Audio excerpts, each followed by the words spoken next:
अस्सलाम वालेकुम नाज़रीन, उम्मीद है कि आप लोग खैर व आफ़ियत से होंगे। आपका इस यूट्यूब चैनल पे इस्तकबाल है। आइए शुरू करते हैं हदीस कुरान की बातें।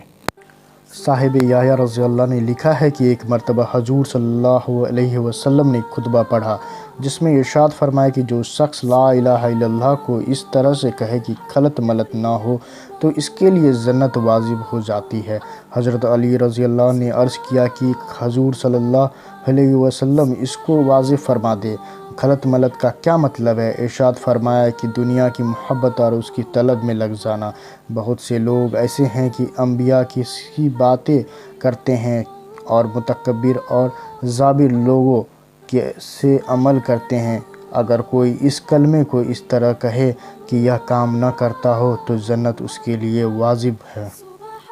हजूर अक़दस सल्लल्लाहु अलैहि वसल्लम का इरशाद है कि कोई बंदा ऐसा नहीं कि ला इलाहा इल्लल्लाह कहे और उसके लिए आसमानों के दरवाज़े न खुल जाएं, यहाँ तक कि यह कलमा सीधा अर्श तक पहुँचता है, बशर्ते कि कबीरा गुनाहों से बचता रहे। कितनी बड़ी फजीलत है और कबूलियत की इंतहा है कि यह कलमा बराह रास्त अर्श मुअल्ला तक पहुँचता है। और यह अभी मालूम हो चुका है कि अगर कबीरा गुनाहों के साथ भी कहा जाए तो नफ़ा से उस वक्त भी खाली नहीं। मुल्ला अली कारी रहमतुल्लाह फरमाते हैं कि कबाइर से बचने की शर्त कबूल की जल्दी और आसमान के सब दरवाज़े खुलने के एतबार से है, वरना सवाब और कबूल से कबाइर के साथ भी खाली नहीं। बाज़ उलमा ने एक हदीस का ये मतलब बयान फरमाया है कि ऐसे शख्स के वास्ते मरने के बाद उसकी रूह के एजाज़ में आसमान के सब दरवाज़े खुल जाएंगे।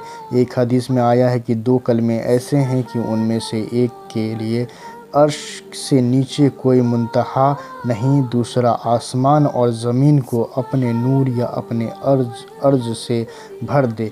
एक ला इलाहा इल्लल्लाह, दूसरा अल्लाहु अकबर। शुक्रिया नाज़रीन, फिर मिलते हैं एक नए वीडियो के साथ। अस्सलाम वालेकुम।